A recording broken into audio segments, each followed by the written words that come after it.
Hello and welcome to the Ice Guys. This is the show that takes you into the world of the National Hockey League. Every game, every day, from a betting perspective. With pro sports handicappers, Ian Cameron, Alex B. Smith, and various guests from the world of hockey and sports betting. And now, here's your host, Ian Cameron.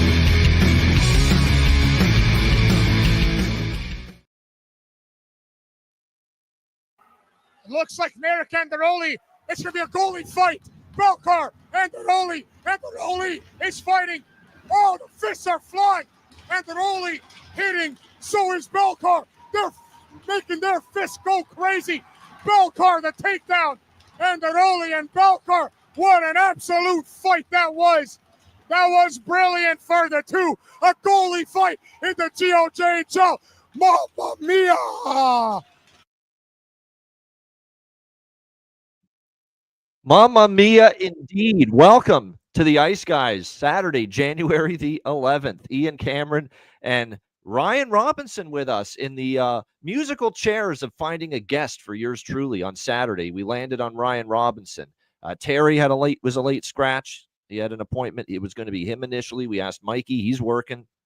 And so it's Ryan Robinson back in the saddle and able to move around and walk again from all things he was saying before the show started. So great to see that clip, by the way, to start the show that we played was a Greater Ontario Junior Hockey League goalie fight that took place last night in a game between Cambridge and Caledon. The fight was great, but my gosh, that play-by-play description was pretty legendary too. You can tell that guy's Italian. He's even pronouncing the one guy's name with the fucking Italian accent. Anderoli, you know. You can tell he's, I think, probably some Italian background in that guy. And then, of course, the Mamma Mia. So that was pretty funny. Good scrap. Hilarious description of it by the play-by-play man last night in that game. But thought I'd play that for a little bit. Something different to start the show. Huge Saturday card on tap. Looking forward to it. How about not one, but two, but three system plays are on the board for us on this Saturday card as well. So there's a lot to talk about here as we break down these games in just a moment. Just quickly on the short slate that we saw last night. We saw Chicago, Detroit, Red Wings victorious last night over the Blackhawks. We get the first period over, which is now 8 straight games for the 9 straight, I should say, for the Chicago Blackhawks now have gone over the total in the first period. 5-3 win for the Detroit Red Wings last night. Almost a valiant comeback attempt by Chicago. They got that lead down to 4-3, but Casper, who we mentioned, put it into the empty net. That was a nice little plus money goal cash for me yesterday with that.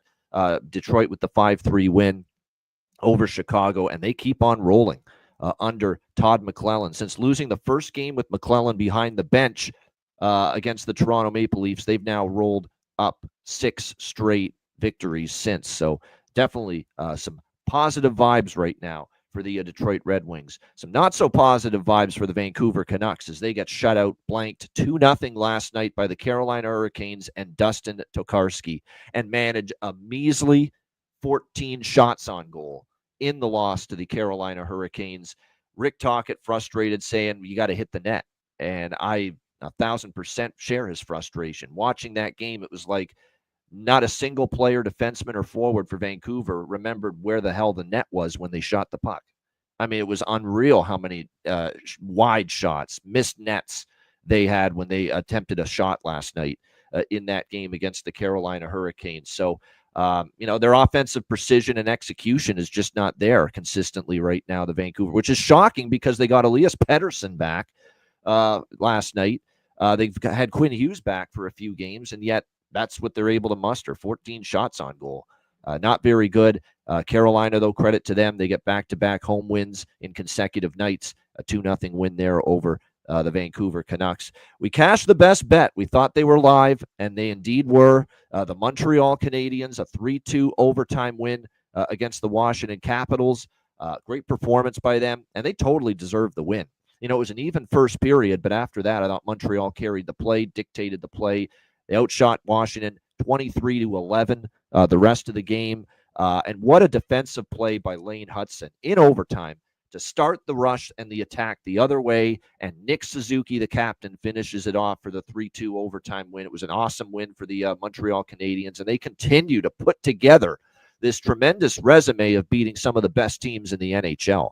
It's been an absolutely tremendous run. Tampa, Florida, Vegas, Colorado, and now they beat the Washington Capitals last night 3-2. So plus 190, and to have the conviction to use that as a best bet and cash with it. Very, very happy to see the way that game played out. Team total, of course, hits as well. So good things there. The LA Kings on an emotional night for them, I'm sure, with everything that's going on back in the place they call home, their hockey home, I should say, LA, with the forest fires ravaging that community. To get an overtime win, Adrian Kempe gets the overtime winner, and they defeat the Winnipeg Jets 2-1 last night in that game.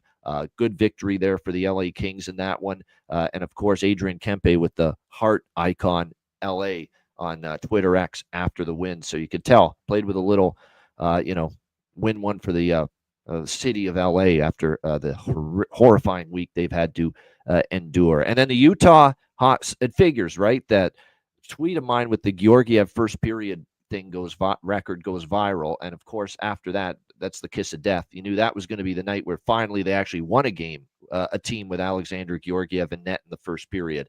So they won the first period for only the second time this year, a team with Alexander Georgiev in net. But they lose the game. Utah ties it, and then Utah gets the 2-1 win with a third period goal as well, courtesy of Barrett Hayton for the 2-1 win. Not pretty, but boy, oh boy, Utah needed a win, and they were able to get one. Now, Ryan, did you have anything to add on Friday's slate?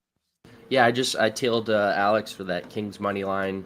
Other than that, I didn't have anything. Good call by Alex, because I'm glad I talked myself off Winnipeg, because once Comrie was in net, I'm like, that's enough of this. Yeah. Yeah, so I had that, and then the only other game I was paying attention to is Utah San Jose. I wanted to see how Donor did back up from Tucson. Thought he looked pretty solid. I think he had 3 shots on goal. He had like the 4th or 5th most ice time, got a minute of power play time. So that's what I was mostly watching last night. Didn't have a ton other than that Kings money line, but I'm excited for a huge slate today. Yeah, no doubt. It was an under night. Good point by Aaron there. Other than Chicago, Detroit, every other game went under the total last night. And, that kind of concerns me, because as usual, I like some overs here on this board today. A lot of them are the system play, though. I'm trying to keep the overs today to the teams that I'm fairly confident, and the teams I know have been getting involved in these track meets, these up and down affairs, these higher scoring games. I can tell you one over that I am not going to be on today is the first game on the board, the game that starts in about an hour from now. This is on ABC, by the way, part of their Hockey Saturday national television package that they have at this time of year, January right through until the end of the regular season. ABC's got a Saturday, sometimes in some cases multiple Saturday games. So this is on ABC, coast to coast. Boston Bruins, Florida Panthers. We've got Florida minus 190, home favorites, 5.5 the total here in this game. I feel like, for discipline's sake, and because this is a huge card, I'm probably going to stay off this game. I could only take Florida. Boston's at the point where they're unbackable until I see something good from them. And we're not seeing that from them right now. Florida's also beaten them twice already here in the regular season by scores of 6-4 and 4-3. The Bruins have been in a tailspin, 6 straight losses, 1 goal scored or fewer in 4 of those 6 losses. They've also given up 4 goals or more in each of their last 4 losses. So it's not only are they not scoring, but they've obviously been conceding goals and giving them up here in recent games. So we'll see if that continues. If you wanted to get involved in this game in some form, I could certainly make a case for Florida team total over 3.5. It's a decent price. It's like plus 120, plus 110. You actually get plus money with this Panthers team total. And again, they have scored at least 4 goals in both head-to-head meetings against the Bruins earlier this season. And Boston, as I said, they've given up at least 4 goals in 4 straight games, all of them losses. So from that standpoint, you could definitely, I definitely lean that way. Florida team total over 3.5 plus 114. Maybe I put a couple of pizza money dollars on it just to get the day started, but it's nothing strong. Boston's not going to go 0 and whatever the rest of the season either. They're going to eventually win a game. And you get the feeling this should be an opponent that gets them fired up because they certainly have a lot of history, a lot of recent playoff history with the Florida Panthers, but they're just not a good hockey team right now. Until I see a win and a good game from them and a step in the right direction, it's difficult to back them for me right now. Ryan, what do you think here? ABC to get the day started, Bruins, Panthers. Yeah, the only thing I think I like in this game that I got it last night, is that you mentioned it. You touched on everything I had, but Florida team total over 3.5.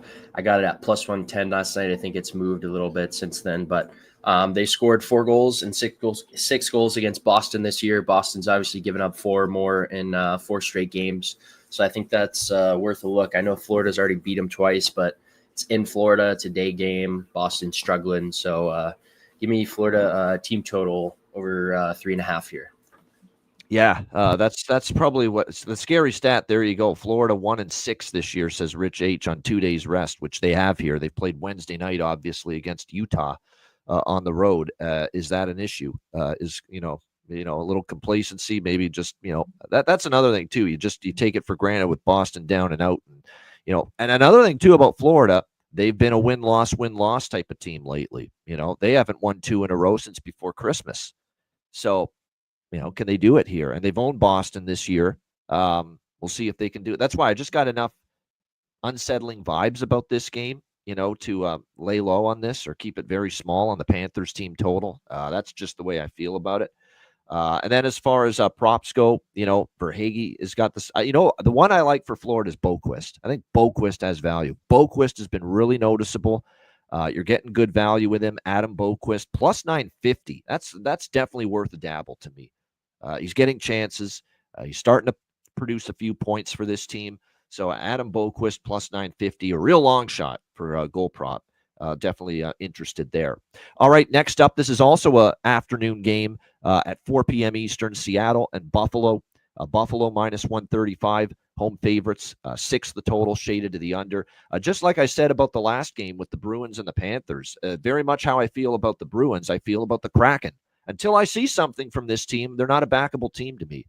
I thought that was supposed to be a spot against Columbus, riddled with injuries. They just lose their number 1 center, Sean Monahan. On top of that, another injury to deal with. And there's Seattle. They can't even beat the Columbus Blue Jackets, as banged up and beleaguered as they are right now.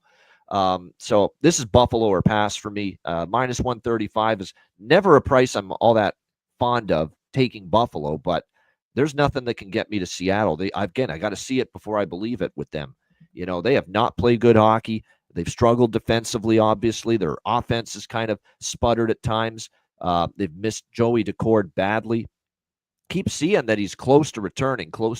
Is this afternoon going to be actually he did enter the game, I should say, in relief of Grubauer against the Columbus Blue Jackets the other night. So we did see him, but we haven't seen him start yet. You got to believe he probably does start here for the Seattle Kraken, but like I said, this is just a Seattle team that's kind of struggling right now. We should see UPL, Ukko-Pekka Luukkonen, for the Buffalo Sabres. Buffalo coming off a very impressive shutout win over the Ottawa Senators 4-0. But they are missing Matthias Samuelsson, one of their better stay-at-home defensemen. Illness, didn't practice yesterday, not expected to play either this afternoon for the Buffalo Sabres against Seattle. So, but what I'm on here is the over by Fecta. I like it. Seattle's gone over in 5 straight first periods. Buffalo is on a huge over streak in the first period as well going into this game. We don't trust Seattle right now to keep the puck out of the net. Can they score is going to be the question. But again, 5 straight first period overs for Seattle. We're talking 11-2 to the first period over for the Buffalo Sabres in their last 13 games. So it's over by Fecta here for me in this one. I like the first period over a little bit more than the full game over, but I'm on both. Over 1.5 minus 120 first period. DraftKings, you can find over 5.5 for the full game at minus 130. Ryan, what do you think here? Kraken, Sabres. Yeah, I'm just on pregame. I'm on that first period over. I think Buffalo is on an 8-2 run in their last 10, and Seattle's 7-3 or something like that. So I feel pretty good about the first period over. I think there could be some goals early, and that's all I have in this game pregame. All right, Ottawa, Pittsburgh. We've got the Ottawa Senators minus 115 road favorites, 6 the total. This is the last of the afternoon games taking place, 3 afternoon games. This is the last one.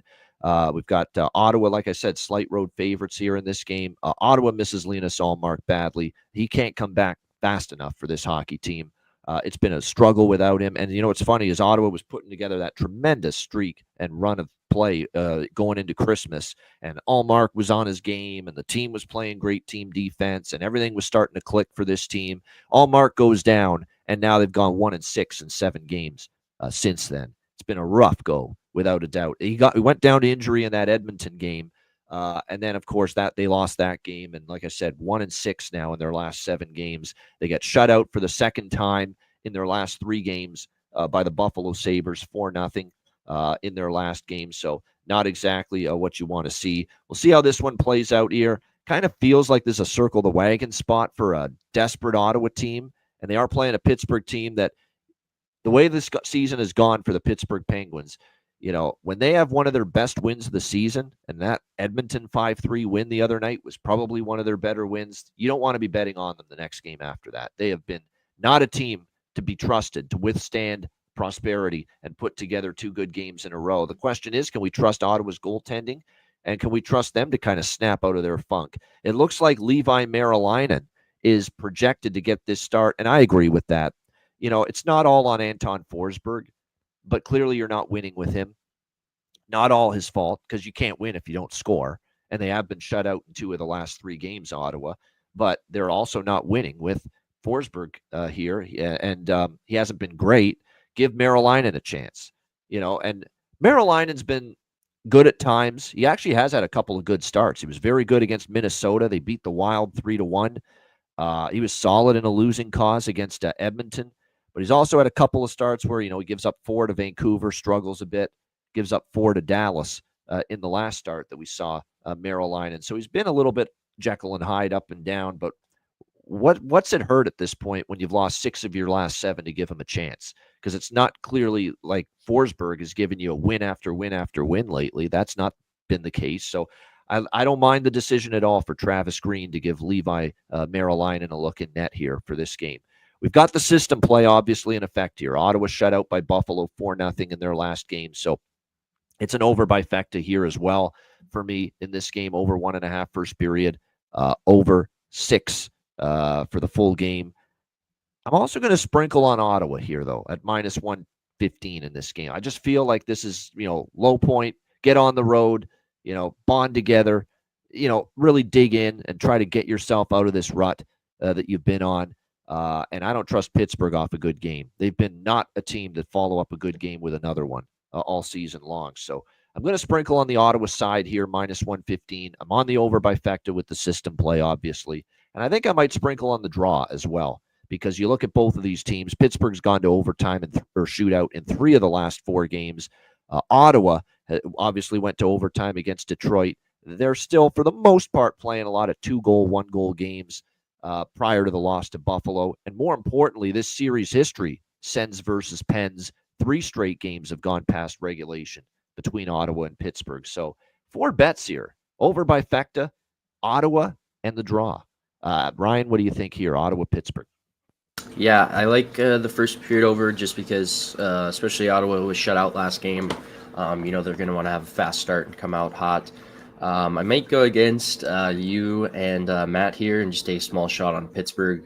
I see it's... Hey, Ottawa's struggling. There's nothing. Ottawa's struggling. It's kind of a toss-up, but I might just take a small shot at Pittsburgh. They're at home. So first period over, small shot on Pittsburgh. And then also, it's a little bit of safer play. Instead of Pittsburgh money line, I see Pittsburgh team total is about minus 155. So a little bit better value for over 2.5. I think that's a safer play. They could score 3 and lose 4-3, 5-3. So I might take a small shot on that as well. Yeah, nothing at all wrong with that. I'm going to go back to the well too with Ottawa with the 2 players that, again, they've been shut out 2 of the last 3 games. So let's not act like they're the only ones struggling. the whole team hasn't scored in 2 of the last 3 games. But Ridley Gregg is still value, in my opinion, playing with Stützle and Tkachuk. And now Stützle is going to be back to the position with Tkachuk and Gregg. And like I said, Ridley Gregg of the 3 is the one that's still got the really good value as far as goal prop for the Ottawa Senators. How about Rickard Rakell heating up? Rakell and Bunting and O'Connor, that left wing side for the Pittsburgh Penguins. Those are their top 3 left wing forwards. Rakell, Bunting, and O'Connor. They've all been pretty solid offensively lately for this Pittsburgh Penguins team. So you can take your shot probably with any of them right now at this point in time. Good call there by Jonathan Batherson. 8 goals in 11 games versus the Pittsburgh Penguins. 4 and 6 versus Tristan Jarry. So an important point to note there. And so always worth a look to see which players just have that specific success against a certain goaltender, because it's pretty crazy how just one player in particular can own a particular goalie. It's just like where his weaknesses are, and you're just able to have that success finding the back of the net against a particular netminder. And that has been Batherson against Tristan Jarry. And we should see Tristan Jarry in net, but it hasn't been confirmed yet. Evgeny Malkin obviously is day-to-day still with the upper body injury. He's missed the last 2 games, and he's still a day-to-day going into this game. And they have a back-to-back, Pittsburgh. They play Tampa Bay at home tomorrow. So it's not for sure that, that Evgeny Malkin's going to be back here for Pittsburgh today. They might rest him for tomorrow against Tampa, but we'll have to wait and see on that. All right, the rest of the games are Saturday night, beginning with Colorado and Winnipeg. We got Colorado minus 120, road favorites, 6 the total here, shaded to the under in this game. Obviously, you've got this Colorado Avalanche team coming off a resounding win against Minnesota, a big bounce-back performance from them after losing 3-1 in Chicago. They take care of just an absolutely depleted, shorthanded, decimated Minnesota Wild team, and they beat Minnesota 6-1. We'll see how they fare here tonight. The Avalanche trying to follow that up, because this team is playing really good hockey. 8-1-1 overall in their last 10 games. Entering tonight is a back-to-back for Winnipeg, albeit no travel. 2-1 loss to the LA Kings in overtime last night. So we'll see if the Winnipeg Jets can bounce back. You got Winnipeg off a loss, Colorado off a win.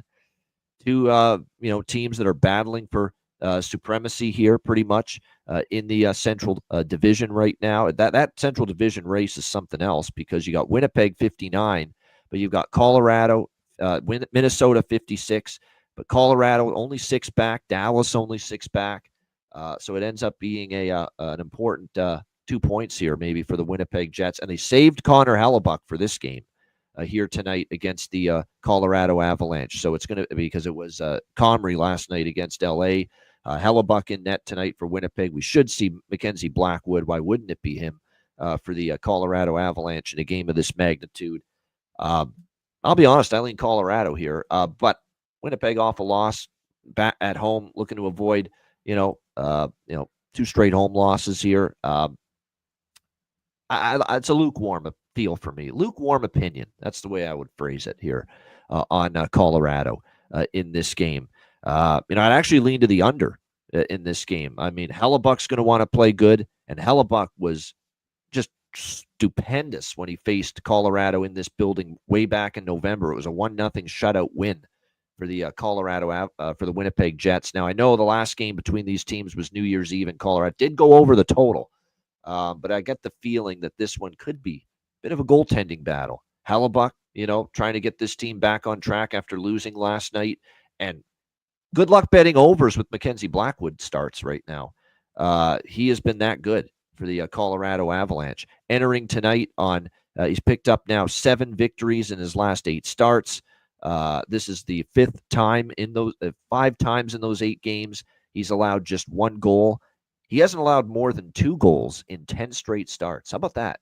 2 goals or less allowed by Mackenzie Blackwood in 10 straight starts going into this one. So this actually feels like it could be a good battle to score between these 2 teams, and 2 good goalies that, Hellebuck, bad playoff against Colorado. He's certainly had an excellent regular season to this point. And like I said, Blackwood, how can you argue with those results? A guy that has given up 2 goals or less now in 10 straight starts. What do you think here, Ryan? Avs, Jets?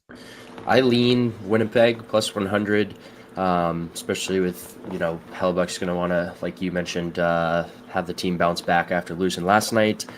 So I lean Winnipeg, but something I like, I don't do this a ton, but I do like Hellebuyck saves over 24.5, seen at minus 110. I think, since Winnipeg played last night, Colorado comes out hot. First period, maybe Winnipeg has to weather the storm a little bit, bend, not break. Hellebuyck's going to want to be solid and, make sure his team has a good start to the game after losing last night. So I think he's going to be, as you mentioned, you touched on the goalies. I think it's going to be a goaltending battle. I don't want to take under 5.5, but I'm just going to take a small shot on his saves. All right, there you go. Saves prop for Ryan here with the Avs and the Jets. As far as goal props here for this game, there's for Winnipeg, the one I would consider again continues to be Velarde. I think Perfetti too. He's been kind of quiet lately, I guess you could say, for the Winnipeg Jets. He hasn't scored since December 21st, but he is on the second line. So I think eventually you're going to see it go in for him. It's kind of a feel that he's due to score, but I don't normally like betting player props when you're betting on someone that you think is due. I usually like to bet the props for the players that are showing you and in good current form that they're producing. That's not the case with Perfetti, but it does feel like, he's probably going to score sooner rather than later, get off this little schneid that he's on. And Colorado, the one that stands out to me for Colorado is Parssinen. Parsonen's really starting to get comfortable centering the second line right now with Lehkonen and Colton, starting to produce some points. I really could see him maybe chipping in and finding the scoreboard here tonight for the Colorado Avalanche. All right, Dallas and the Red Hot Montreal Canadiens. They're too young and dumb to know better. They're not supposed to be doing this. They're not supposed to be a playoff team this year. Well, tell them that, because they clearly think they might be and could be good enough to be. We got Dallas minus 220, road favorites, 6 the total here in this game. Dallas is putting together by far their best stretch of hockey of the season, their biggest win streak of the season, because really there's been a lot of ups and downs and a lot of pitfalls for Dallas, a lot of times where they'd win 2, lose 2, win 1, lose 2, win 3, lose 2. But they've won 6 in a row. Now you could say a little schedule friendly. Chicago, Buffalo, Ottawa, Utah, Rangers, who haven't been good. Philly is, works hard, but, you can beat them if you're the better team and you match their work ethic, if you will.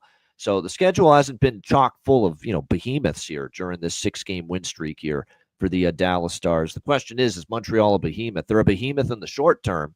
We do have to remember that, obviously, this is a Montreal team that did have their issues early in the year, but not lately.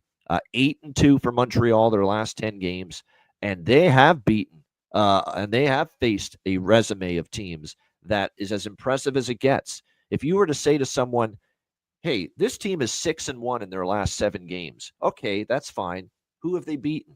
And if you were to say to them, Florida, Tampa Bay, Vegas, Colorado, and Washington, that's about as good as it gets.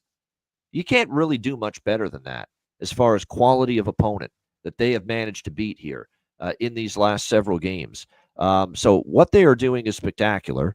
First of all, the goaltending, whether it's Montembeault, who's going to be in net tonight, or Jakub Dobeš, who is rock solid again, his 3rd start in the NHL and his 3rd straight win last night against Washington. He's been terrific. The power play is absolutely lethal lately for the Montreal Canadiens as well. They still have issues with the penalty kill. That's their one little thing they got to clean up. They have given up a power play goal in their last 4 games. And Dallas is starting to see their power play click lately. So is this maybe a Dallas power play point kind of night? You could say that, because that's been the one area that they have to clean up here. Montreal is their penalty kill. We'll see how this one plays out. We saw these teams play each other twice last year. This is the first meeting this year between them. Montreal won in Dallas 4-3. Dallas won in Montreal 3-2.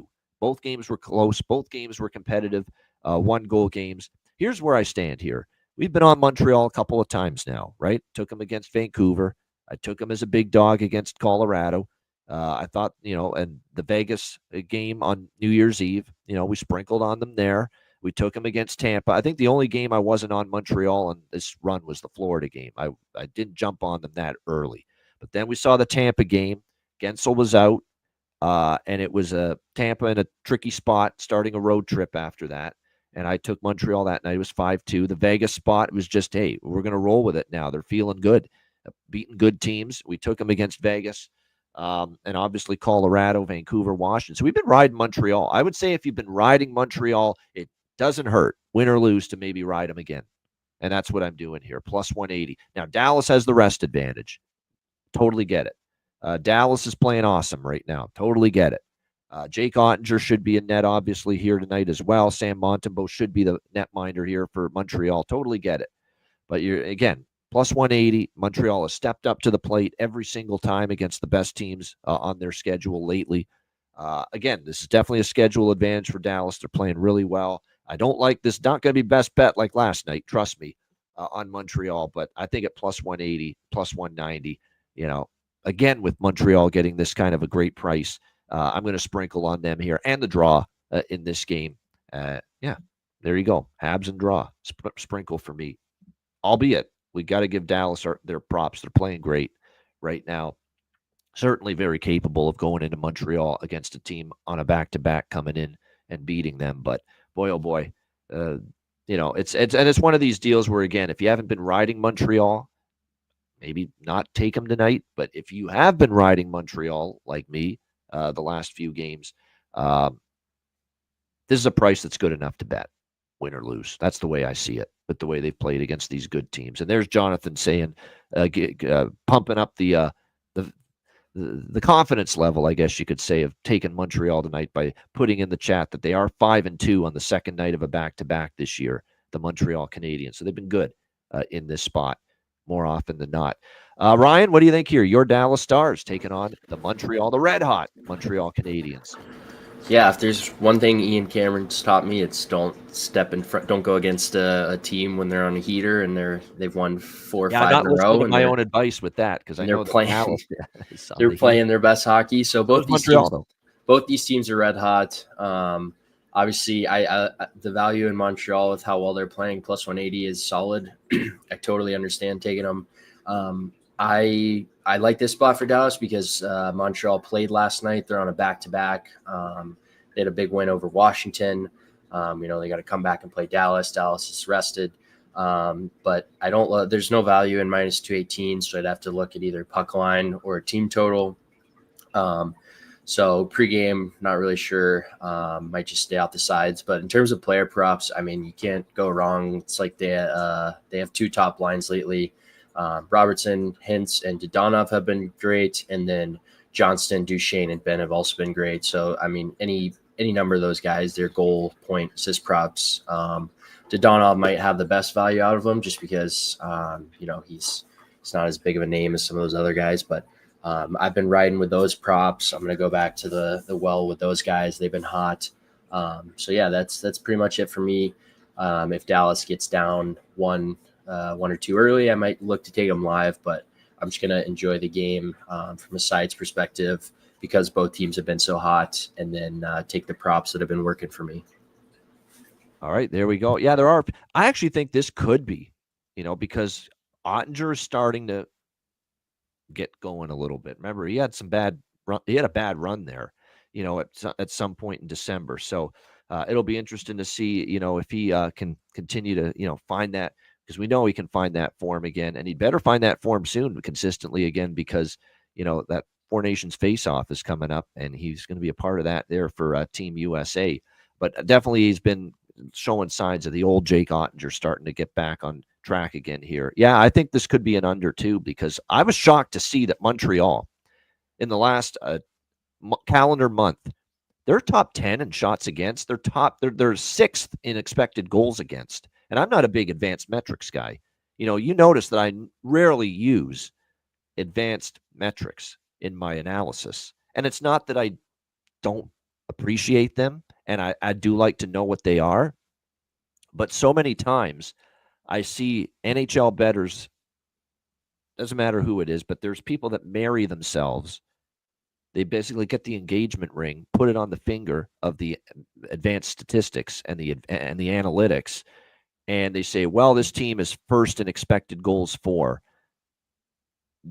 So they're gonna score. They're going to start scoring. We got to bet this team. We got to bet their team total over. We got to bet the over because they're first in expected goals. And yet they go back to that well. And sometimes the expected goals, even though they're first in the league, actual goals is all that matters at the end of the day.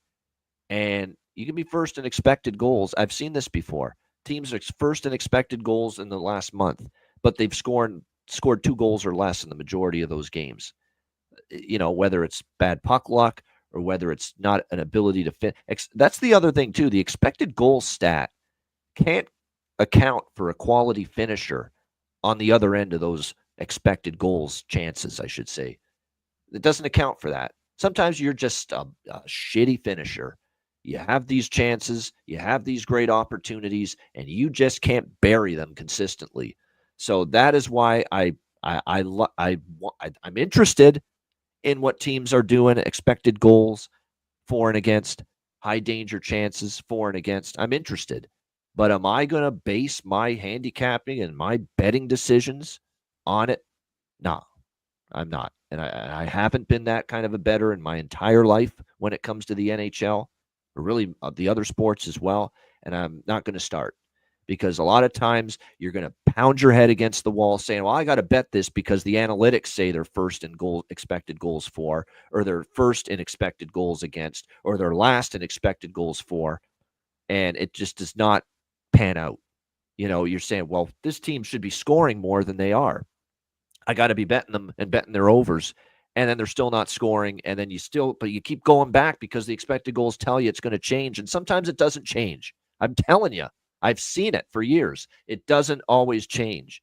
So that's why it is important to still have those traditional handicapping values. Actual goals matter too.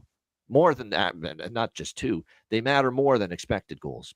Let me put it that way. They do. It's nice to know it. Nice to be aware of it. But this is not someone that you're looking at here that's ever going to base a betting decision in the NHL based solely on an advanced statistic, on expected goals for or against. It's just not going to happen.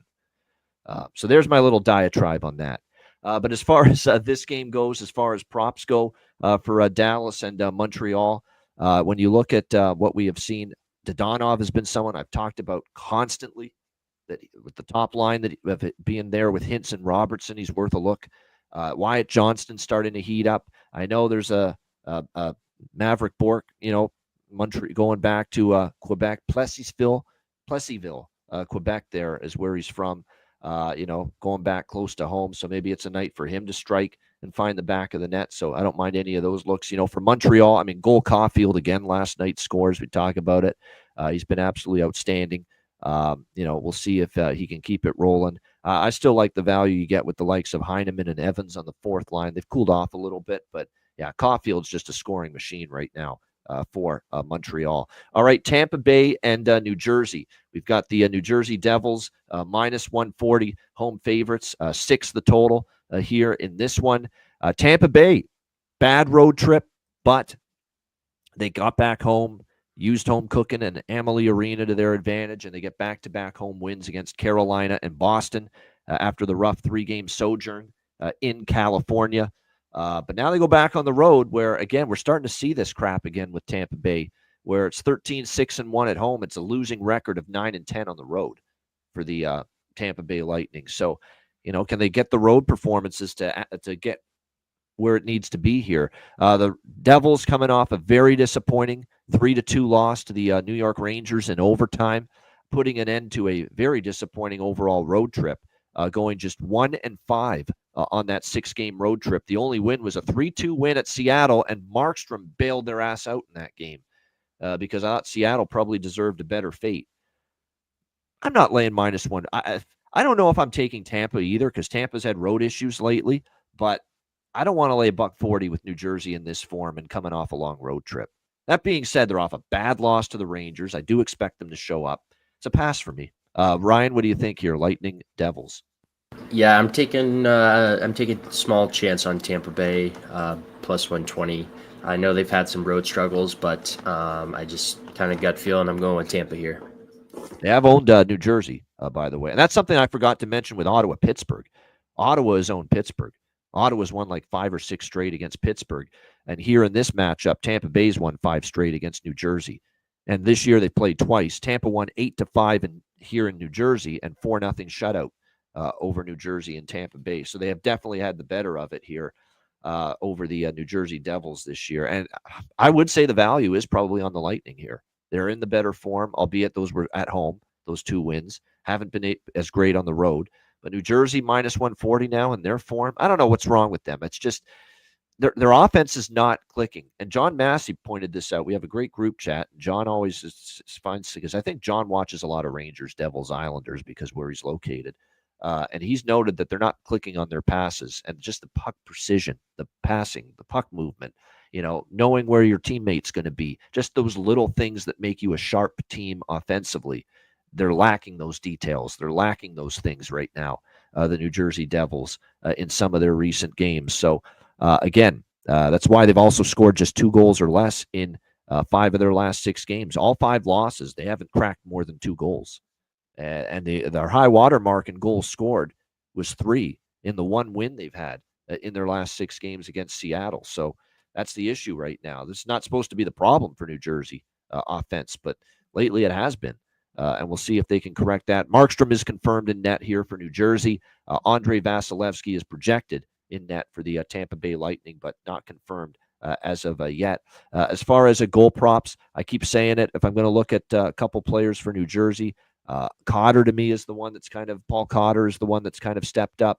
For Tampa Bay, it looks like here we've got that Hagel, Cirelli, Geeky line's been pretty solid, and then you can always throw in Nick Paul. He's always worth a look sometimes to score a goal. And down on that third line, he continues to be chipping in for this team.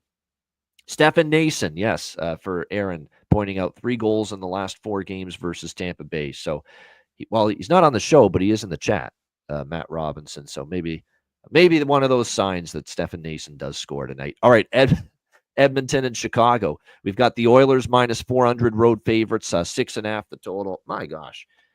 Minus 400. I mean, I get it. Edmonton, I don't know what happened to them in the first period against Pittsburgh. I really don't. I mean, that was a shit show in the first period. They just got ripped apart. They were down, 4-1 after the first period. To their credit, they made it interesting, but too little, too late. Can't start the game that poorly. It was not one of the better first periods either for Stu Skinner. And I'm surprised he didn't get pulled after the 4 goals in the first, but Chris Knobloch kept him in there. And Edmonton, a valiant comeback attempt, but a little short, falls a little short with the 5-3 loss to the Pittsburgh Penguins. Certainly a bounce-back spot here for Edmonton, but minus 400, no thank you for this bounce-back spot. Not to mention, actually, Chicago beat Edmonton earlier this year, way back in October, early in the season. Blackhawks got a 5-2 win over the Edmonton Oilers. But we have seen Edmonton win 3 straight here in the Windy City in Chicago. With the final scores there being 2-1, 5-4, and 6-5. We'll see how that plays out. Obviously, we're well aware of this Chicago streak to the over in the first period. It's been pretty impressive to see it, and it continued last night with the game against the Detroit Red Wings, flying over the total in the first period. 9 in a row, 11-1 in the last 12 first period overs for Chicago. So that's what I really like here. And you got to think Edmonton, too. After the Pittsburgh loss, they come out strong. Wouldn't surprise me if they pop 1 or even 2 goals early in this game against Chicago. So first period over for sure, minus 140. I do like that. I lean to the over the 6.5 full game as well, but I'm a little less excited about that one. I definitely prefer the first period compared to the full game with the over here. Oilers and Blackhawks. Yes, Teravainen with 2 goals last night, and he's streaky. He really is. He can go on a little bit of a cold streak, but then you see him score a goal or 2 goals in a game, and sometimes that's a carryover into a 5-6 game short-term heater where he scores like 7 or 8 goals in a 7-8 game span. That's often what can happen for a guy like Teuvo Teravainen. So not a bad option to maybe think Teravainen prop on the Chicago side. I still think Bertuzzi's worth a look. Obviously, he didn't score last night, but still think his form's been good lately, and certainly way up playing on the top line. I believe still going to be on the top line here tonight with Connor Bedard. Yes, with Bedard, Mikheyev, and Bertuzzi. That top line right now for Chicago. Ryan, what do you think here, Edmonton, Chicago? Yeah, I'm looking around. I'm kind of interested in Oilers' first period team total over 1.5 plus 150. They obviously aren't going to be pleased with that game against Pittsburgh, so I like for them to come out strong, come out fast. Something a little safer play is Oilers' first period puck line minus half a goal, minus 120. That way, if they end the period 1-0, it still hits. So I like those. I think. Especially with Chicago already beating the Oilers this year, the Oilers they're going to look to pay him back, and especially after laying an egg last game, the Oilers are going to want to come out strong. So I also look for their big guns to get them started. I know someone mentioned it in the chat. I also was thinking the same thing. Might take a small shot with Leon Draisaitl, first goal scorer. I just think those guys are going to have to lead the way for them. There you go. And Leon's actually been really good lately, like really, really good lately for the Edmonton Oilers. And Leon can get in these crazy, scorching hot, runs, especially with goal scoring. And this guy in the last 6 games for the Edmonton Oilers has 7 goals, including 2 of their 3 goals against Pittsburgh the other night. So, yeah, Leon Draisaitl to score a goal. Again, you're not getting great prices at all with a guy like that, but yeah, even for the 2-goal, prop, it still might be worth a look because when he's in one of these zones, look out, no doubt. And like I said, they're spoiled rotten, Edmonton, to have 2 guys the caliber of a McDavid and a Draisaitl. It's just insane. All you have to do is build a somewhat competent team around these 2 guys. You should be dominant in the NHL, and that's always been the struggle. Although last year they got obviously within, basically 1 goal of the Stanley Cup.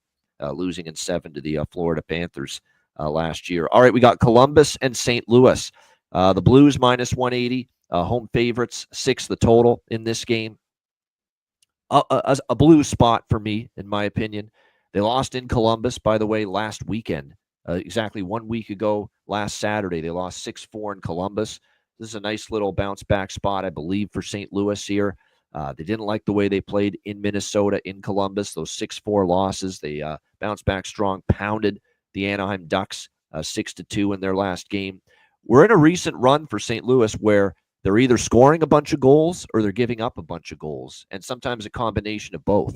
So, and we know with Columbus, they're in a lot of high-scoring games. 5 straight overs for the Jackets. 8-1 to the over their last 9 games. St. Louis is 6-1 to the over in their last 7 games. We've seen series history of 1, 2, 3, 4, 5, 6-1 to the over in the last 7 games. This is over by fecta all the way for me.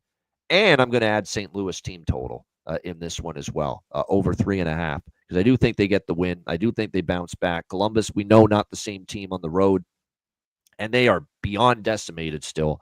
I don't know how they beat Seattle, but that shows you how bad things are with Seattle. But you're still without Shinikov and Danforth and Gabranson and Jenner, and Monahan's a huge loss, and yet you were able to overcome all of that and beat the Seattle Kraken the other night. Werenski's been just ridiculous, unbelievable. Not enough people appreciating the season he's had. He is on a 9-game point streak now for the Columbus Blue Jackets from the blue line, putting up ridiculous number of points. I mean, he's had 2, 2, and 3 points in 3 of the last 4 games. He's had 3 multi-point games in the last 4 games. It's been he's had 5 multi-point games during this 9-game point streak, Zach Werenski. So, yeah, he's been absolutely phenomenal, no question. I agree with that. Jonathan's reading my mail with Cam Fowler.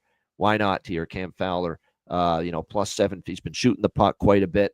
I thought I was so pissed that I didn't recommend Cam Fowler to score a goal against the Anaheim Ducks, and I was the other day facing his old team, a team that was wearing those 1,000th game shirts that they created to honor their former teammate when he was the Anaheim Duck players. But thankfully, he did not find the back of the net that night against the Anaheim Ducks. But, man, I was very tempted to take Cam Fowler in that game to score a goal against Anaheim, but he didn't. So all's well that ends well.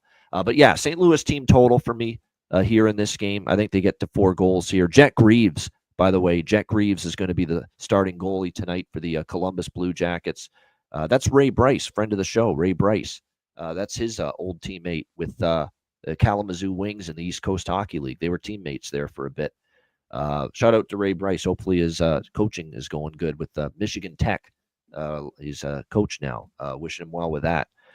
Man, I can start rambling. I apologize, people. St. Louis over 3.5 minus 102 at Pinnacle. I like that for the team total, and I'm also on the over by Fecta here. First period and full game. Ryan, what do you think here? Columbus, St. Louis.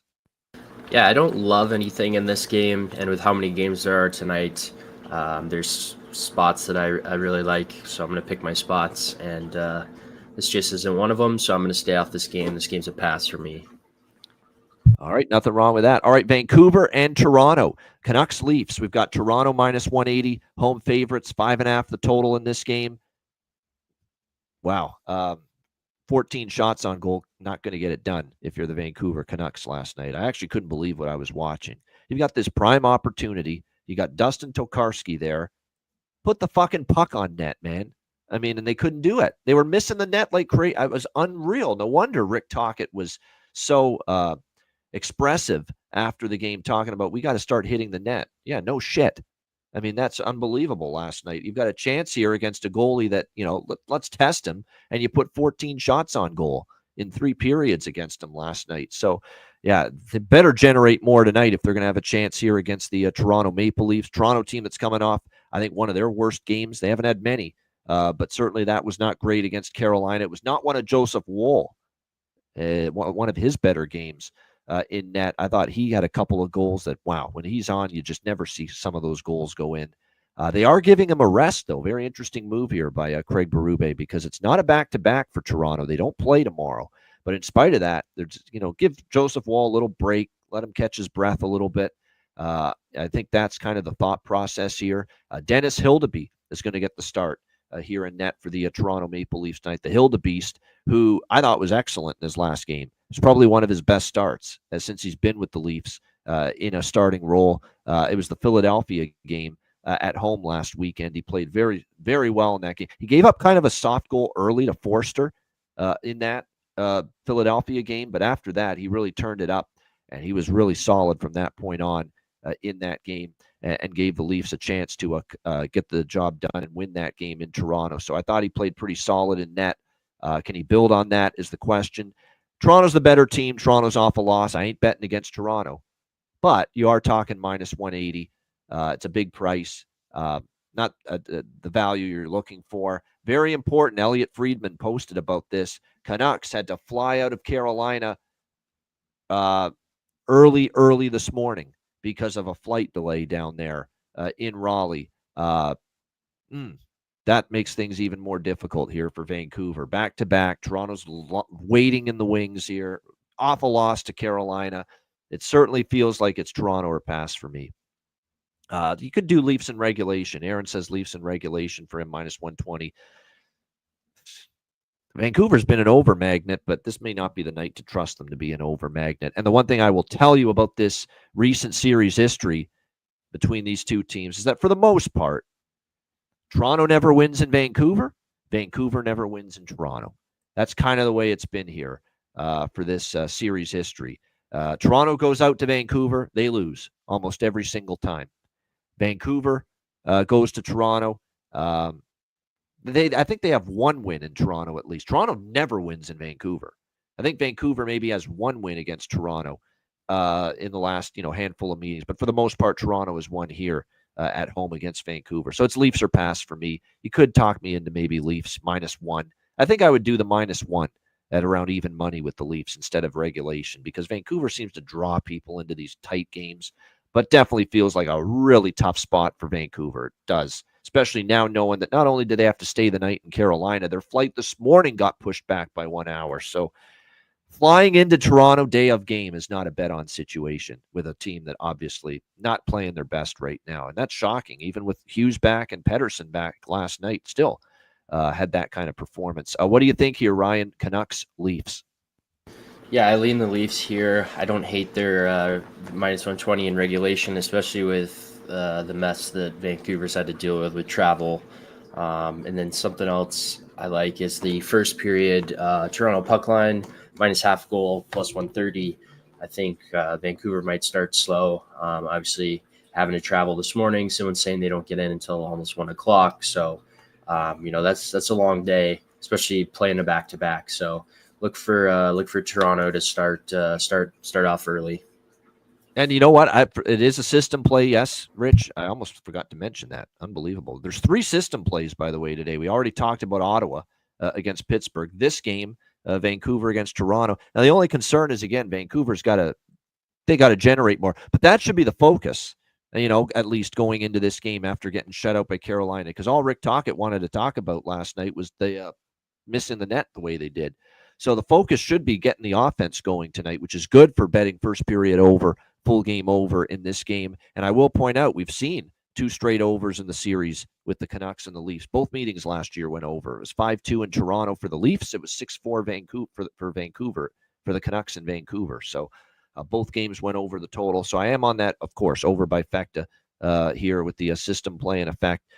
And you know what? The fact that Vancouver's coming in here on the literally flying in on the seat of their pants here in Toronto for day of the game because of the flight delays in Raleigh, I think they're going to maybe screw up a few times, turnovers, and just, when you're out of your routine and you're knocked out of your rhythm, your game day rhythm, I mean, that could really lead to some scattershot hockey from the Vancouver Canucks, especially with the puck. I could see them turnovers, gaffes in the defensive zone, and that's certainly good news for you over by Fecta's bettors out there, which I will be, obviously, with the system play in effect here in this game. Matthew Nyes, yes, of course. We're going to he didn't score the last game, but I think that whole line has a bounce back.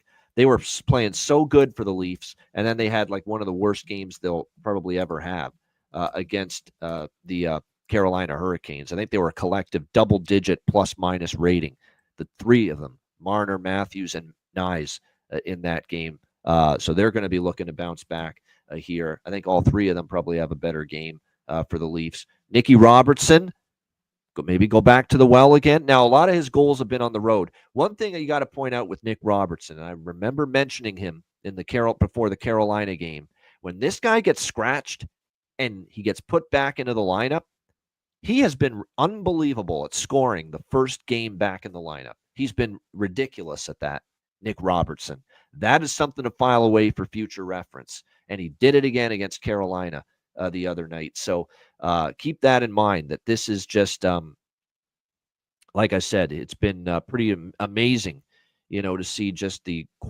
ability for this guy to, get scratched, gets back in the lineup, gets on the scoreboard, scores a goal. And he did it, obviously, against Carolina the other night. All right, let's go to Anaheim, Philadelphia. We've got the Flyers minus 200 home favorites, 5.5, 6 being the total here in this one. Anaheim, obviously, continuing their road trip. And this is going to be a little bit more of an atmosphere and environment than you would think in Philadelphia for a Ducks-Flyers game, because this is that much, anticipated Cutter Gauthier return to Philadelphia. The guy that wanted no part of being a member of the Philadelphia Flyers will now, I'm sure, hear it early and often from the Philadelphia Flyers faithful here in this game as he goes back to Philadelphia after spurning the Flyers organization, wanting to be traded, wanting out of there, not wanting to play for them. And now here he is with the Anaheim Ducks going to Philly tonight. So does that mean that's an auto bet to Cutter Gauthier to score a goal? I will say this, he's certainly going to want to shut up the crowd. Of course he will. Doesn't mean he's going to score, but he will put an effort that will be 11 out of 10 or 11 of, not 10 out of 10, 11 out of 10 is the effort he's going to bring tonight. Now, he hasn't scored in 6 games, but he's certainly been shooting the puck. The 6-2 loss against St. Louis, Cutter Gauthier registered 5 shots on goal. So, he has obviously been able to find the back, or at least shoot the puck a lot lately, certainly. And then there's, Drysdale. Exactly. He's facing his old team as well. Remember, he got dealt from the Anaheim Ducks to the Philadelphia Flyers. So you could go with that as well. I don't hate it at all. Jamie Drysdale maybe to chip in, but certainly whether he does or not, there's extreme motivation and extreme I want to shut this crowd up so bad, because every time he touches the puck, he's going to hear it. I know there's a lot of I see a lot of Flyer fans on social media. I know how fucking angry they were and how livid they were that Cutter Gauthier just basically said, hey, fuck you guys, I don't want to play here.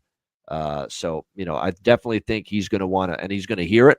He's opened the door to this. He's invited this vitriol that he's going to get from the Flyer fans tonight in Philadelphia.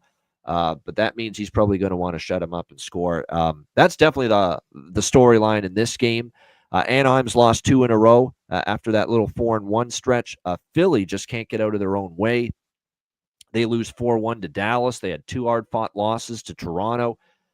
They do have Samuel Ersson back, which is a positive. But again, he hasn't been the same since the injury. He was not great against Dallas in his return. We're waiting for that Ersson of pre-injury to return, and I'm still waiting. So there's not a chance in hell I'm taking Philly at this price. But I'm not on Anaheim either. I think Philly's going to win one at some point. Is it tonight? Dostal is projected for Anaheim, but not confirmed. Looks like Troy Terry, who again has been away from the team for personal reasons due to his wife about to give birth. I don't think he's going to be back tonight from what I understand. So, like I said, this is more a game where I'm going to maybe look at Drysdale and Gauthier, the centerpieces of transaction between these two teams recently, with Drysdale going from the Ducks to the Flyers, and of course Gauthier going from the Flyers to the Ducks. Yeah, Terry is out. That's exactly what I thought. Ryan, what do you think here? Anaheim, Philly. I don't hate those Gauthier props, the 2.5 shots on goal, or anytime goal scorer, given the history of what transpired the last summer. I lean Philly in regulation -135, but I don't know if I'm going to take it. As you mentioned, they can't get out of their own way. Obviously, Anaheim, just not a team I want to bet on. Troy Terry's out. So yeah, this game is another one that was looking like a pass for me, but might take a small shot with the Gauthier props, and then also possibly Philly in regulation. Yeah, it is a huge loss, Troy Terry. I mean, you see him. He's missed 2 games. Guess what? They lost both games. So it's not a surprise. He had a great season. Definitely is missed by this Ducks team. And again, he is out once again for this one tonight. All right, Washington Capitals, Nashville Predators. Little East versus West matchup. Got Nashville -140, home favorites. The total here sitting at, it looks like 5.5. Yeah, it's actually 6 in some spots, 5.5 in others. Actually, more 6s than 5.5. So, regardless of what total you like, if you like the under, get a 6. If you like the over, get a 5.5. There's no reason you shouldn't. You should always, that's why it's important to shop around when you're looking at these. We've got Nashville and Washington. A lot of tight hockey between these two teams. 4 straight meetings where 3 of the last 4 have been 1-goal games. There was a 3-2 game in a shootout last year in Washington. It was 3-2 for the Caps earlier this year in Washington between these two teams. Nashville, they won 2 in a row against Calgary and Vancouver, but they dropped the final game of that 6-game road trip against Winnipeg. They have been off since Tuesday, so it's a little more downtime, 3 days off for them to kind of get back to, reacclimating themselves to Nashville and the Central Time Zone. Washington here on a back-to-back after the tough loss last night to the Montreal Canadiens. So I am on Washington here. Their back-to-back record, at least of late, has been kind of up and down. And it's a big rest advantage for Nashville, but, to get this price with Washington, and off a loss, they continue to be so good, the Washington Capitals. They are now on a 5-0 run off a loss. 5-0. Their last 5 games off a loss for the Washington Capitals. At this price, I have to take them. But you know what I like just as much as Washington, +120? I like the draw. I think there's a really strong draw candidate here in this game. 3 of the last 4 have been 1-goal decisions. Washington's a draw machine at the moment. 4 of the last 5 Capitals games have gone past regulation. So I like this draw quite a bit. I like it just as much as Washington. Give me one of them, it's profitable. So it's profit if one of them hits. So Washington and the draw here for me in this one. Again, 5 straight wins off a loss for Washington entering this one. Now, it's interesting because we should see the better of the 2 goalies tonight, or at least the guy that's been the better goalie lately, and that's Logan Thompson. It started out the year that, Charlie Lindgren was playing pretty well. He's kind of leveled off just a little bit in recent weeks. It is Logan Thompson tonight for Washington, and it's going to be probably UC Saros for Nashville, just not confirmed yet. Ryan, what do you think here? Caps, Preds. Yeah, Washington's been great off losses at plus 120. I took a small shot with that, even though they played last night. Obviously, they lost to Montreal. They're going to want to bounce back. So Nashville is just a team I still just don't trust them. They have been off since Tuesday, like you mentioned, which, sometimes when teams play back-to-backs, they start off fine, and then they wear out throughout the game. Well, when you have almost a week off like that, or 4 or 5 days, whatever it's been, they might start slow and then take some time to find their rhythm. Whereas Washington might just, since they played last night, might be in rhythm. So I like Washington plus 120 here. I think that's all I'm going to play pregame in this game. This is one I might keep an eye on live to see if there's any looks that I like live. But in terms of pregame, I think I'm just going to go with Washington here. I've got Washington, I believe, 5-4 on a back-to-back this year. So they do have a winning record on a back-to-back. I believe they started the season 5-1, second night of a back-to-back. But I believe the recent shorter term recently, they haven't been nearly as good on a back-to-back. I think they've lost 3 in a row on a back-to-back coming into this game. But still, for the season, I believe they still have that winning record, 5-4, Washington on a back-to-back this year. So, like I said, and you're getting, it's not like we're saying, that's another thing too, is that Washington's plus 120 in this game, and to me, a little disrespectful, even though I do think there's some losses coming for Washington. Will it be tonight? I'm not so sure. Such a flighty Nashville team. I just felt right off the hop that even with the rest advantage, Nashville is not worthy of minus 140 in this matchup. So Washington plus 120, but I like the draw too, almost every bit as much here in this game. As far as props go, you look at Washington, and Chychrun's been piling up points. Quiet last night, but Pierre-Luc Dubois better lately. McMichael, the usual suspects, right? Tom Wilson, Protas. Seems like I'm mentioning the same guys game in, game out as for prop candidates and considerations for Washington, but it's for good reason. All right, next up, we've got the New York Islanders and the Utah Hockey Club. The Islanders minus 115, road favorites. The total sitting at 6 here pretty much across the board in this, actually 5.5 in some spots. Probably actually more so the 6. There's only a couple books that have 5.5 here for this Islanders and Utah Hockey Club game.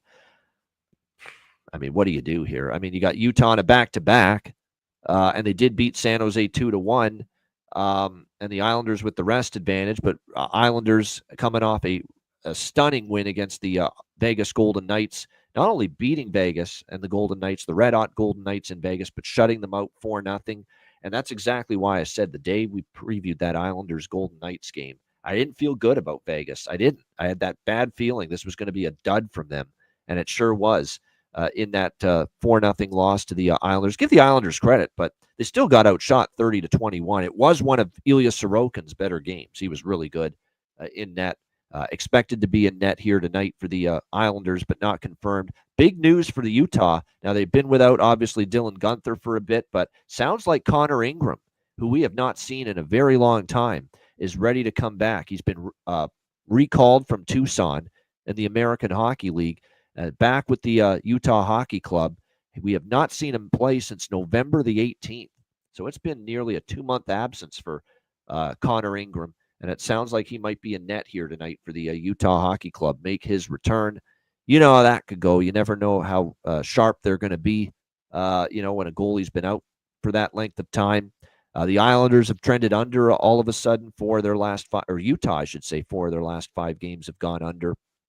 Actually, same for the Islanders. Both of these teams on a 4-1 under run. But I don't know what we're going to get here from Ingram in his first start back. This could be a spot where I talk myself into a draw here as well.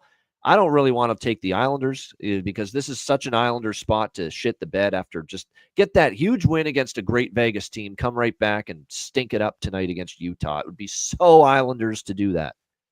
But I don't know if I want to back Utah. Ingram hasn't played in a while. They're on a back-to-back. It is a rest advantage for the road team here. So there's no chance I bet the side here other than maybe I sprinkle on the draw. What do you think here in this one, Ryan? Islanders and the Utah Hockey Club.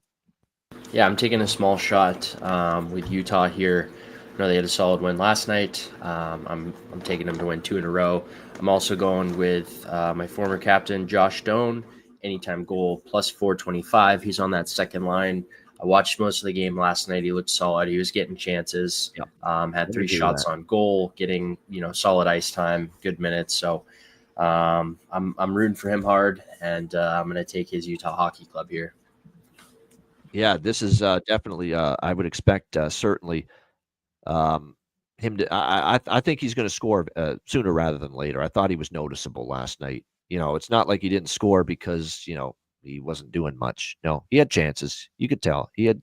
There was generation of offense when he was on the ice multiple times in that game last night against San Jose. So yeah, they definitely agree that there's still probably some good value with Josh Doan. As far as this game goes, and yeah, Bo Horvat heating up 100%. Certainly, and they need his scoring. And right now, he's starting to finally pick it up in that department for the New York Islanders. We go from one New York team to another. New York Rangers and Vegas Golden Knights. We've got the Vegas Golden Knights minus 170, home favorites, 6 the total in this game. Of course, you would expect a response from this Vegas team. They clearly, that was a dud. That was just a lay an egg spot for Vegas. 4-0 loss to the New York Islanders the other night.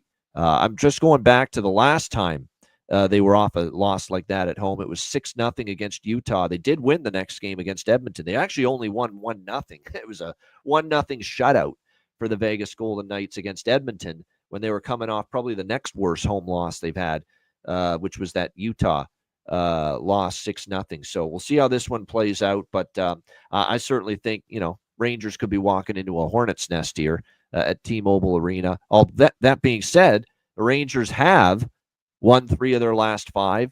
Although, the 2 of the wins were Boston and Chicago. Boston stinks right now. Chicago, not that much better. New Jersey's kind of hit a rut, and they took advantage of the Devils there. They did give Dallas a good game, but lost in overtime 5-4. Still have no evidence of the New York Rangers winning 2 in a row. So you got to think that Vegas here is probably the way to go in this game. What I will take is Vegas first period puck line. I think they do start strong. The one thing I will point out, though, is that last time they played, they got shut out by, or the last bad home loss they had against Utah, they jumped on the scoreboard early, 1-0 against Edmonton, and then they sat on it.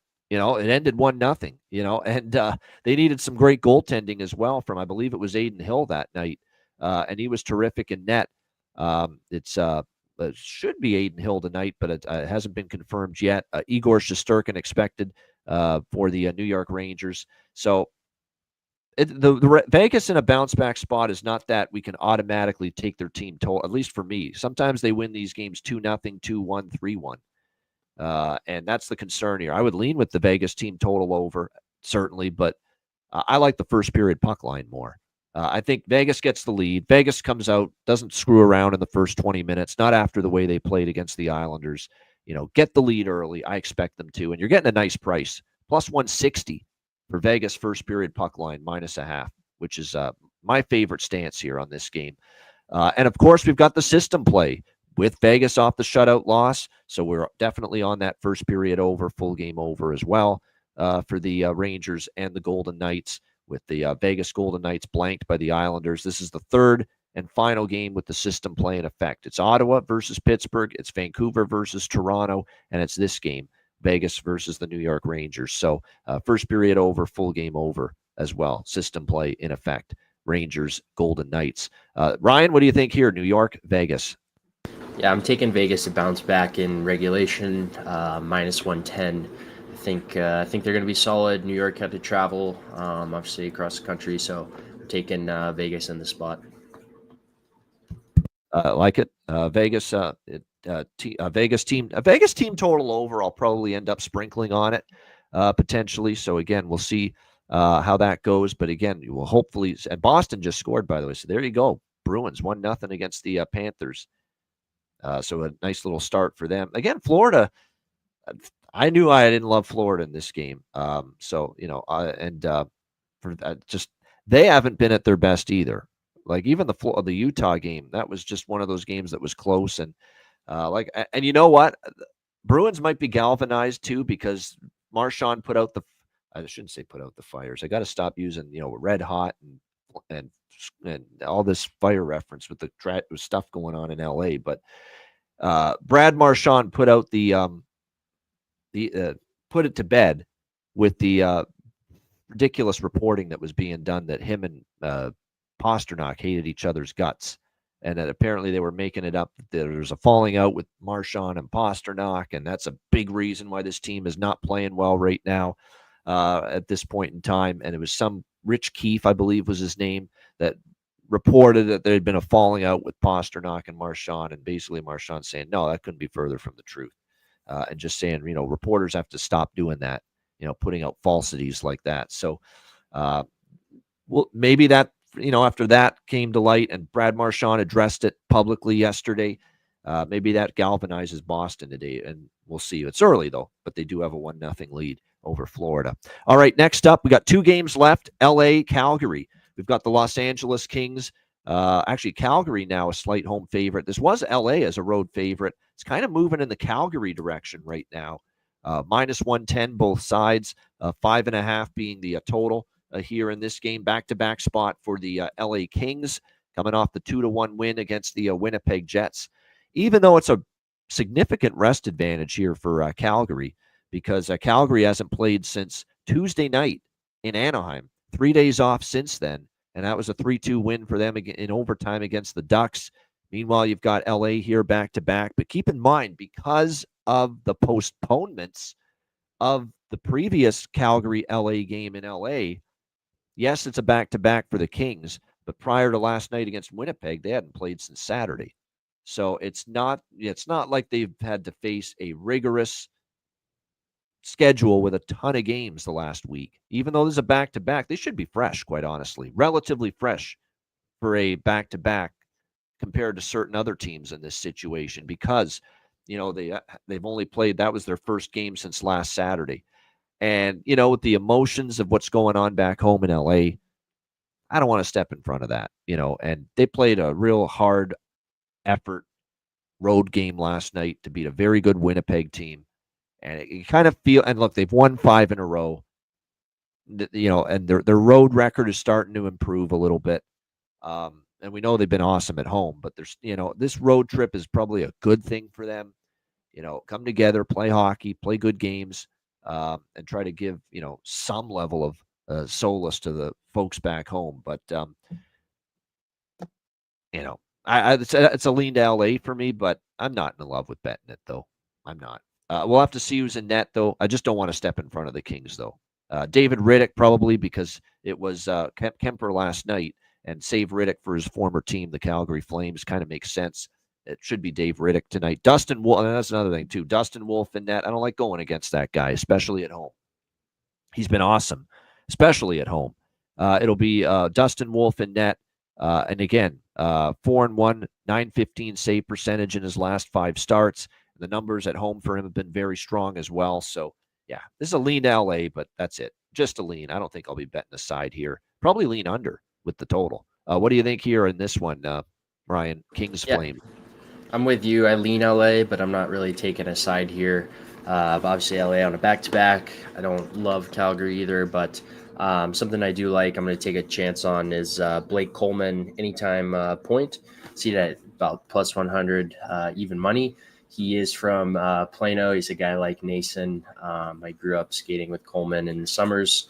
Looks like he has 8 points in his last 10 games, as well as 10 points in 15 career games against LA. So I'm going to take a shot on Blake Coleman to get a point tonight. I really do love this ABC Saturday hockey stuff because obviously I've got the Bruins Panthers game on in front of me, but I'm shocked NBC never did more Saturday games when they had the rights to the NHL. Seemed like they always put them on Sunday, and and Sunday's a decent day too, but Saturday's a hockey day. Come on, where's your Saturday national TV hockey? Obviously in Canada it is, at least Saturday's a huge hockey day, but I always thought the American television national rights should make sure that there's some Saturday hockey throughout the majority of the year. And obviously, ABC's got to wait until college football ends and the NFL winds down. That's why it doesn't start until January, with these Saturday games on ABC, but I'm at least glad they do games on Saturday, from January to the end of the regular season. So good on them. You got to look, I'm not the biggest fan of the ABC, ESPN half of the U.S. rights compared to TNT. But you got to give them compliments and give them praise when they get it right. And putting games on Saturday is getting it right, as far as I'm concerned. So that's good. All right, yeah, Turcotte on the top line. Still worth a look for the LA Kings here, in my opinion. As far as goal prop in this game, no question, I would consider that. Hasn't scored a ton up there, but certainly still getting the value. All right, final game for this Saturday slate. We've got the Minnesota Wild taking on the San Jose Sharks. We got Minnesota minus 210 road favorites as they begin their California road trip, and the total sitting at, it looks like 6, shaded to the under here in this game. Decimated Minnesota team. Absolutely decimated due to injuries. We know that. Brodin out, Faber out, Spurgeon out, Kaprizov still on IR. And again, we talked about this before the Colorado game, which is why I really like Colorado in that spot. You take your 3 best defensemen out, an MVP candidate, and your best goal scorer, your best offensive player out in Kaprizov. You are going to have a tough. Eventually, it's catching up to you. You're not going to, credit to Minnesota for winning all the games they did without Kaprizov and without Spurgeon. And now Brodin on top of that. And now Faber is the one that really puts Minnesota in a bind, as I mentioned, because he's a great puck mover. He is, beyond his years already with how good he is at the NHL level. And I think you're missing too many pieces right now if you're Minnesota. It was one thing to miss Kaprizov and Spurgeon, but now you're adding Brodin onto that. You're adding Faber onto that. And that's now by far, and it's not even close, those are their 3 best defensemen on the hockey team. Okay? Because you look at the rest of that blue line, Brodin, Spurgeon, and Faber, they crush the rest of that blue line in terms of importance and quality of player. Brodin, Spurgeon, and Faber, they destroy Jake Middleton. They destroy Zach Bogosian. They destroyed Travis Dermott, who's been bounced around from one team to the next like a tennis ball. John Merrill is just a, veteran depth defenseman. Declan Chisholm and David Jiricek are in the lineup now. They're just youngsters. They can't be put in these big minute situations just yet. I mean, it's just so much right now to overcome for this Minnesota team. There's no chance I can lay minus 210 with them. It is a bounce back spot. They got pummeled by Colorado, and they're playing San Jose, who they, even in their depleted state, Minnesota, they could beat this team. And they've won 5 straight against San Jose as well. And the last 3 times in the Shark Tank, 5-2, 6-2, 5-2 wins Minnesota. But can't take them. Can't bet them at this price, not with all these injuries. I'm not giddy about taking San Jose, but they do have Askarov in net, not Georgiev, and we know there's already a gulf between those two guys in between the pipes. And Askarov has won each of his last 2 starts, and he did it against New Jersey and Tampa Bay. So this is San Jose or pass for me. In fact, I might put a couple of bucks on San Jose. Why not? It's Askarov in net. Askarov, again, back-to-back starts with a win against the Lightning and the Devils. Better teams than this depleted Minnesota team. Minnesota's on par with those teams the way they've played this season when they're healthy, but they're not healthy right now. They're not close. And that's a price range that I'm not interested in with Minnesota with how decimated they are right now. So San Jose or pass. I'll probably put a couple bucks on the Sharks here in the late night hours at plus 180. And over is hit 9 straight times when the teams have played in San Jose, says Timothy. That is true. I don't know what to do with Minnesota because with Faber out and Kaprizov out, that's a ton of offense out of your lineup, and they only scored 1 goal against Colorado. But I also know that without Brodin and Spurgeon, and to a lesser extent Faber, because Faber's improved in the defensive zone, but especially Minnesota with Brodin and Spurgeon out, those are 2 of their best defensemen as far as goal prevention is concerned. So there is still that issue that they could give up goals as well with all these guys out. So this could be a San Jose money line team total split if I were to do something here, over 2.5 with San Jose here in this game potentially. But Yeah, I don't know how anyone can get to Minnesota right now against anybody as a minus 210 road favorite with all the decimation and injuries they're dealing with right now with that roster. Final game, Ryan, what do you think here? Minnesota, San Jose. Yeah, I'm right there with you. I think Minnesota's solid when they're healthy. Obviously, they're missing so many key pieces with Kaprizov and then on the blue line as well. So I'm with you. Just a few bucks, just a small shot on San Jose, plus 180. With how banged up Minnesota is, I think it's definitely worth a shot. Yeah, I'm looking 4 of the last 5 Askarov starts have stayed under. So that's why I know the series history is strong over Minnesota, San Jose, but 4 of the last 5 Askarov starts have been under 3-2, 3-1, 2-1, 3-2. There was 1-4-3 game against Vancouver. That was it. So, and he's been really good. Like, this guy is starting to show why San Jose was interested in trading for him. He's been solid. So, like I said, a Sharks money line team total split is probably what I prefer. Again, nothing major. This is the Sharks after all. Believe me, if Minnesota remains this shorthanded moving forward, there's going to be even better opponents and better spots to fade Minnesota on this road trip. So keep that in mind. Minnesota after this game, they're at Vegas. That's going to be difficult if they don't get anybody back. Then they go home to Edmonton. That's going to be difficult if they don't get any of these key players back. So, like I said, we're keeping it small just because of who they're playing. All right, great stuff. Great card. Great analysis and discussion about it here on this Saturday. Shout out to everyone in the chat. Hit the like button. We appreciate it very much. And a reminder, we've got our Betcast coming up this Tuesday, and it's Patreon exclusive. This Betcast Tuesday night, January 14th, starting at 7 p.m. Eastern Time, our first live Betcast of the new year. The only way, though, to tune in and the only way to join us on the stream during the Betcast is to be a Patreon member. So make sure you sign up, $10 per month, patreon.com/Ice Guys. Again, goalie charts, totals charts, our daily betting card, sides, totals, player props posted each and every day on the Patreon page. You'll get all that and more. Again, live Betcasts exclusive to Patreon. We've got 2 of them this month, including this Tuesday coming up, January 14th. There's the January Ice Guys live Betcast schedule. Patreon exclusive Betcast this Tuesday, January 14th.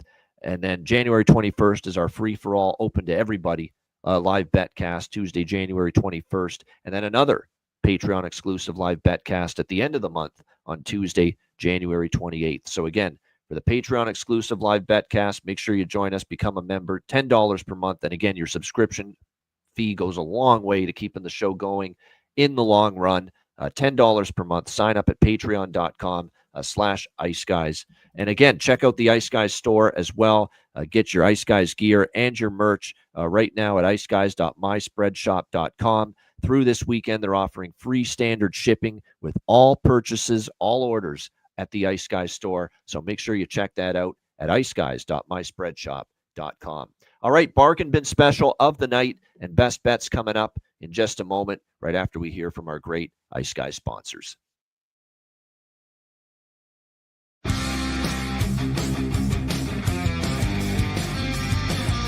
Support for the Ice Guys podcast is provided by Boston Hemp Incorporated, Manscaped, Power Play Sportsbook, Raise Your Game, Tailgaters Social, and a big thank you to all that subscribe to the Ice Guys Patreon page.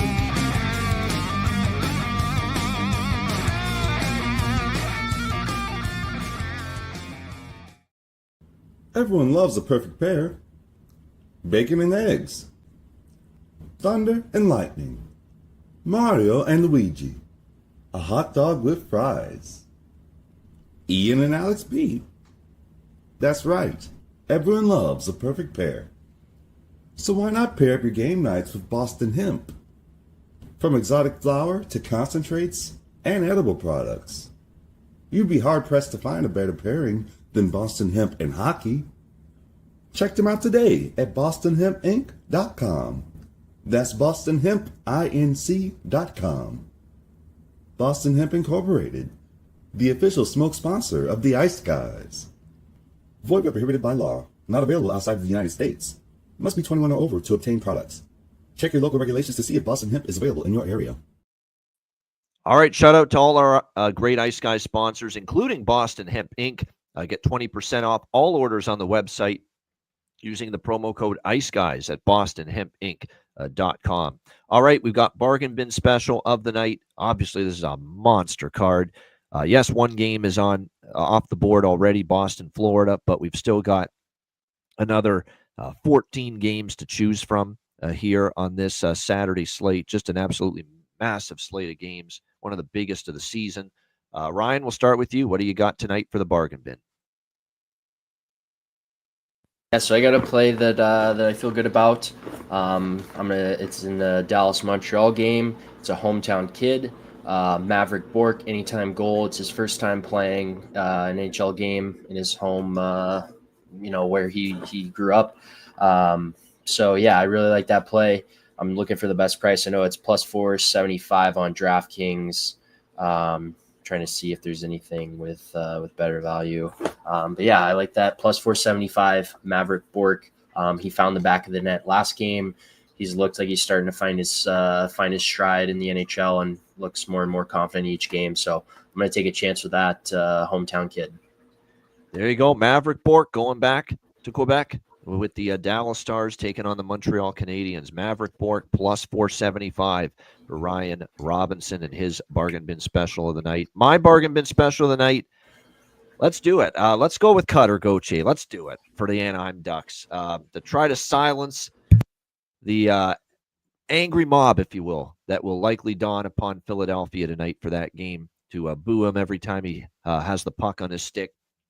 He does have 5 shots on goal in the last game, and you're getting a good price. And you know that guy will be shooting the puck a lot, and you know he's going to want to score. He's badly going to want to score tonight against Philadelphia and silence that crowd.